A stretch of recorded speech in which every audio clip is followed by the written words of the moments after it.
नमस्कार साथियों। KVS TGT Hindi की श्रृंखला में आपका स्वागत है। हम लोग पढ़ रहे हैं बाल राम कथा। उसी की श्रृंखला में आज नया पाठ लंका में हनुमान। जो लोग चैनल पे पहली बार हैं चैनल को सब्सक्राइब कर लें, लाइक शेयर करते चलें। तो चलिए शुरू करते हैं। हनुमान उठे, अंगड़ाई ली, झुककर धरती को छुआ और एक छलांग में महेंद्र पर्वत पर जा खड़े हुए। जामन सफल हो गए थे हनुमान को उनकी शक्ति की याद दिलाने में। पर्वत शिखर पर खड़े हनुमान ने विराट समुद्र की ओर देखा। उनकी आंखों में चुनौती का भाव नहीं था, समर्पण का था। राम के प्रति समुद्र यह देखकर डर गया, उसकी गरिमा नष्ट होने को थी। हनुमान ने पूर्व दिशा की ओर मुंह करके अपने पिता को प्रणाम किया। हाथ हवा में उठाए, पर्वत को झुककर उसे हाथ पर कसकर दबाया और छलांग लगा दी। अगले ही पल वह आकाश में थे, समुद्र के ऊपर तेजी से आगे बढ़ते हुए। छलांग के समय बड़े शिलाखंड आसमान में उड़ गए। कुछ दूर हनुमान जैसे परिजन किसी को विदा करने जाते हैं। हनुमान की गति अधिक थी, पत्थर पीछे छूट गए और समुद्र में जा गिरे। महेंद्र पर्वत सुंदर था, वनस्पतियों और जीव जंतुओं से भरा। उसका शिखर पथरीला था, लेकिन नीचे घाटी में मनमोहक वृक्ष थे, लताएं थी। हनुमान के छलांग लगाने तक पर्वत शांत था। निश्चल छलांग के दबाव से पर्वत दरक गया, वृक्ष कांप कर गिर गए, वन थर्रा गया। बड़ी बड़ी चट्टानें नीचे लुढ़कने लगी, पशु पक्षी चित्कार करते हुए भागे। कई स्थानों पर जल स्रोत फूट पड़े, कहीं धुआं उठने लगा। चट्टानें दहक उठी, लाल हो गईं, आग के गोलों की तरह। हनुमान इससे बेखबर थे, वायु की गति से आगे बढ़ रहे थे। मार्ग में उन्होंने दिशा बदली। लंका जाने के लिए उनका शरीर हिला तो बादलों की सी गड़गड़ाहट हुई। वे जहां से निकलते सब कुछ अस्थिर हो जाता। समुद्र में ऊंची लहरें उठने लगती, उनकी परछाई समुद्र में विराट नाव की तरह दिखती, बिना आवाज चलती हुई। समुद्र के अंदर एक पर्वत था, मैनाक, सुनहरा चमकता हुआ। वह जलराशि को चीर कर ऊपर उठा। मैनाक चाहता था कि वह हनुमान कुछ पल वहां विश्राम कर लें। तो समुद्र के अंदर से कौन सा पर्वत निकला? मैनाक पर्वत। याद करिए, कर लीजिएगा।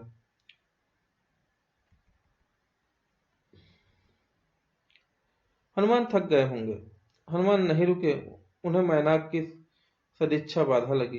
राजकाज में वह मैनाक से टकराते हुए निकल गए। हाथ ऊपरी हिस्से पर लगा तो पर्वत शिखर टूट गया। वह कुछ और ऊपर उठकर उड़ने लगे। हनुमान के रास्ते में कई बाधाएं आई। राक्षसी सुरसा मिली, विराट शरीर, वह हनुमान को खा जाना चाहती थी। पवनपुत्र ने उसे चकमा दिया, उसके मुंह में घुसकर निकल आए।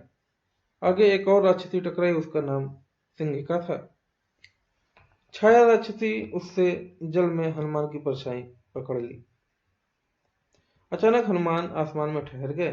क्रुद्ध हनुमान ने सिंहिका को मार डाला। आगे बढ़े। अब गंतव्य दूर नहीं था। दूर क्षितिज पर लंका दिखाई पड़ने लगी थी, रावण की राजधानी, सोने की लंका। आकाश में उठते हुए कंगूरे, उसकी प्राचीर लंका जगमगा रही थी। हनुमान समुद्र के किनारे उतर गए। अब वह लंका को और निकट से देख पा रहे थे। हनुमान को थकान रंच मात्र नहीं थी। इतनी लंबी यात्रा का उन पर कोई प्रभाव नहीं था। चिंता थी कि सीता को कैसे ढूंढेंगे, कैसे पहचानेंगे। लंका नगरी को ठीक से देखने के लिए हनुमान एक पहाड़ी पर चढ़ गए। दृष्टि दौड़ाई, चारों ओर वृक्ष वासित उद्यान, भव्य भवन, हवा में लहराती संगीत धाराएं। चकित थे, राक्षस नगरी में इतनी सुंदरता। उन्होंने ऐसा नगर पहले कभी नहीं देखा था। वह उस नगर का एक एक विवरण आंखों में भर लेना चाहते थे, ताकि बाद में सीता की खोज में काम आए। दिन के समय लंका में प्रवेश करना हनुमान को उचित नहीं लगा।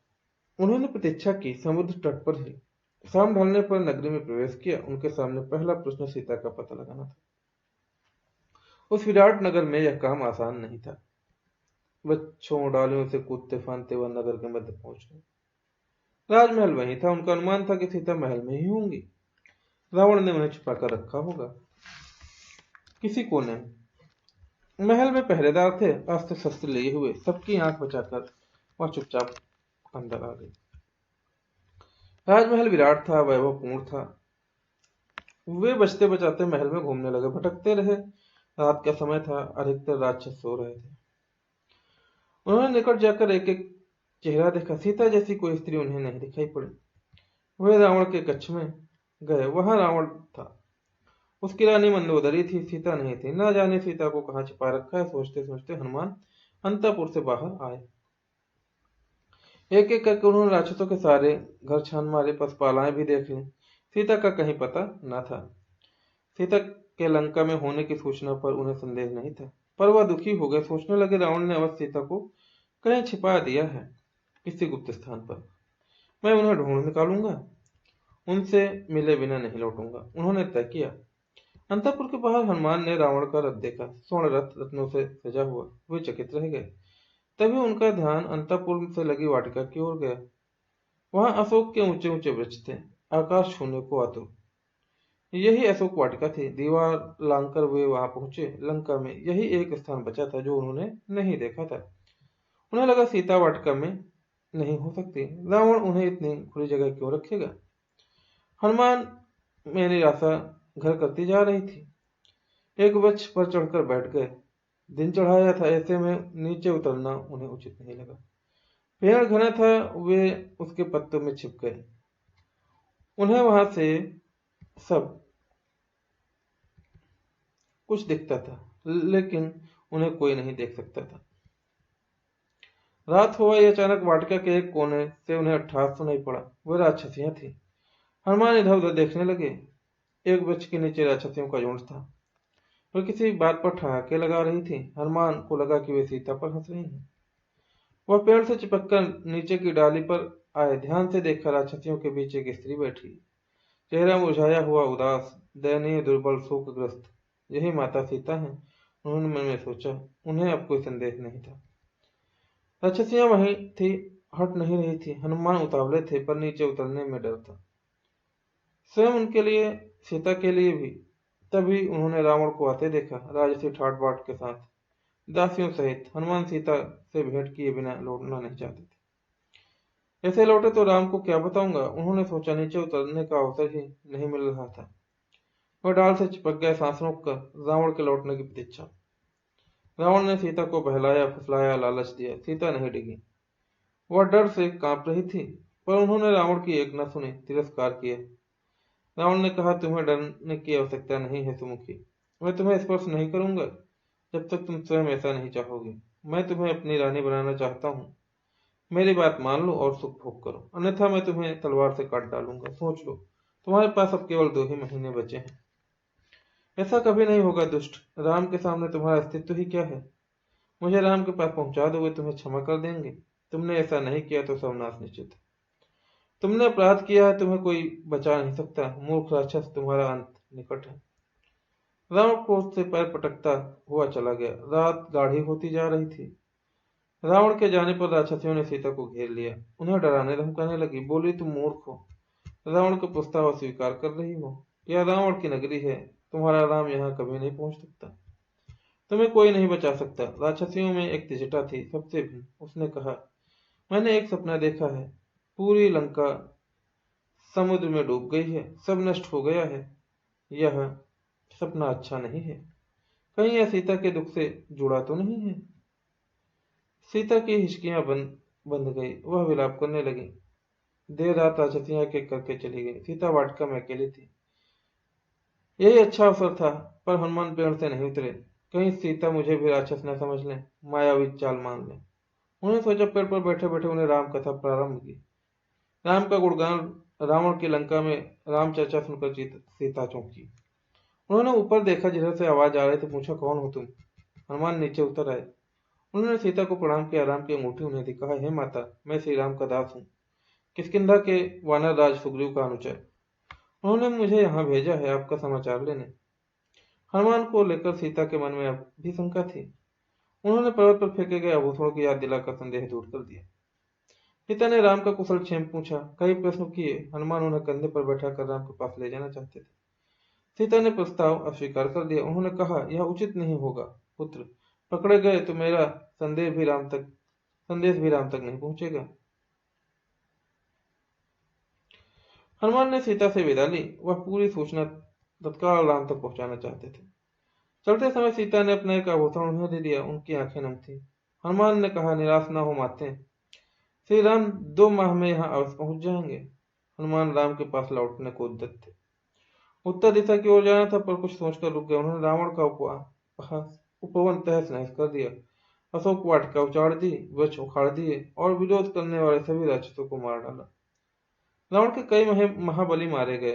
हनुमान से लड़ते हुए रावण का पुत्र अक्षय कुमार भी प्राण गंवा बैठा। राक्षस भागे भागे राजमहल गए। रावण को इसकी सूचना दी। एक वानर के उत्पात के बारे में बताया। रावण तिलमिला गया। उसके क्रोध का ठिकाना न रहा। उसने मेघनाथ को भेजा, अपने सबसे बड़े बेटे को। कहा, उस वानर को मेरे सामने उपस्थित करो, उसने जघन्य अपराध किया है। मेघनाथ ने हनुमान से भीषण युद्ध किया। वह इंद्रजीत था, एक बार इंद्र को परास्त कर चुका था। उसने अंततः हनुमान को बांध लिया। राक्षस उन्हें खींचते हुए रावण के दरबार में ले गए। शक्तिशाली रावण सिंहासन पर बैठा था। उसके सेनापति ने पूछा, कौन हो तुम? किसने तुम्हें यहाँ भेजा है? हनुमान के मन में भय नहीं था। मैं श्री राम का दास हूँ, मेरा नाम हनुमान है। आप श्री राम की पत्नी सीता को हर लाए हैं। मैं उन्हीं की खोज में आया था। उनसे मैं मिल चुका, आपके दर्शन करना चाहता था, इसलिए उत्पात करना पड़ा। इसमें मेरा कोई अपराध नहीं है। दंड के भागी तो राक्षस हैं। उन्होंने मुझे रोकने का प्रयास किया। क्रोध में रावण हनुमान को मारने उठा। छोटे भाई विभीषण ने उसे रोक दिया। कहा, आप नीतिवान है राजन, नीति के अनुसार दूत का वध अनुचित है। आप उसे कोई दूसरा दंड दे दें। हनुमान ने रावण को पुनः प्रणाम किया। मेरा एक निवेदन है, आप सीता को सम्मान सहित लौटा दें। इसी में आपका कुशल है। धनुधर राम से आप युद्ध नहीं जीत सकते। रावण ने हनुमान की पूंछ में आग लगा देने की आज्ञा दी। राक्षसों ने आग लगा दी। जलती हुई पूंछ के साथ उन्हें नगर में घुमाया। राक्षस ठिठोली कर रहे थे। इसी बीच हनुमान ने बंधन तोड़ दिए। एक भवन पर चढ़कर उसमें आग लगा दी। एक से दूसरी अटारी पर कूदते उन्हें सभी भवन जला दिए। हाहाकार मच गया। लंका जल रही थी। धू धू कर राक्षस विलाप करने लगे। अचानक हनुमान को सीता की चिंता हुई। वे अशोक वाटिका की ओर भागे। डर था कि कहीं आग उन तक न पहुंच जाए। सीता सकुशल थी, पेड़ के नीचे बैठी हुई, आग से अप्रभावित। हनुमान ने उन्हें प्रणाम किया, आशीर्वाद मांगा और उत्तर दिशा की ओर चल पड़े राम के पास। दूसरे तट पर सभी हनुमान की प्रतीक्षा कर रहे थे। अंगद, जामवंत, अन्य वानर आते उन्हें सबने घेर लिया। हनुमान ने संक्षेप में लंका का हाल सुनाया। सीता से भेंट का क्रम बताया। कहा, मैंने उन्हें देखा, बात की, यह समाचार ठीक श्री राम तक पहुंचना चाहिए। समय अधिक नहीं है। वानर किलकारियां भरने लगे। प्रसन्नता में वानरों का उत्पात बढ़ गया। उन्होंने मार्ग के कई वन उजाड़े, फल खाए फेंके, दौड़ते हुए चले और किष्किंधा पहुंच गए। राम के पास वानरों को साथ लेकर सुग्रीव वहां पहुंचे। हनुमान ने राम को सीता द्वारा दिए गए आभूषण दिए। राम की आंख उन्होंने उन्होंने हनुमान से कई प्रश्न पूछे किए। वे कैसी हैं, कैसे रहती हैं, उन्होंने कोई संदेशा भेजा है? हनुमान ने पूरी बात विस्तार से कही। कहा, मैंने उनसे भेंट की, वे व्याकुल हैं, चिंतित हैं, हर समय राक्षसों से घिरी रहती हैं, आपकी प्रतीक्षा कर रही हैं। उन्होंने कहा, यदि श्री राम 2 माह में नहीं आए तो पापी रावण मुझे मार डालेगा। राम शोक में डूब गए। भाव विह्वल होकर उन्होंने हनुमान को गले से लगा लिया। आंसू रोक नहीं पाए। लक्ष्य स्पष्ट था, लंका पर आक्रमण। समय कम था। सुग्रीव ने युद्ध की तैयारियां तत्काल प्रारंभ करने के निर्देश दिए। वानर सेना इसके लिए पहले से तैयार थी, उत्साहित थी। एक बार उन्हें अलग अलग टोलियों में बांटने की आवश्यकता नहीं थी। अलग दिशाओं में जाना नहीं था। सबका लक्ष्य एक था, दिशा एक थी, दक्षिण। सुग्रीव ने लक्ष्मण के साथ बैठकर युद्ध की योजना पर विचार किया। योग्यता और उपयोगिता के आधार पर भूमिकाएं निर्धारित हुई। हनुमान, अंगद, जामवंत, नल और नील को आगे रखा गया। समुद्र पर चर्चा हुई, उसे कैसे पार करेंगे। सेना का हर वानर हनुमान नहीं था। यह एक चुनौती थी। देर रात तक चर्चा का विषय रही। तो साथियों, ये अध्याय यहीं तक समाप्त होता है। मिलते हैं नए पाठ के साथ में। तब तक के लिए बने रहिए इसी श्रृंखला में। जो लोग चैनल पर पहली बार विजिट करना, चैनल को सब्सक्राइब कर लें, लाइक शेयर करते चलें। जय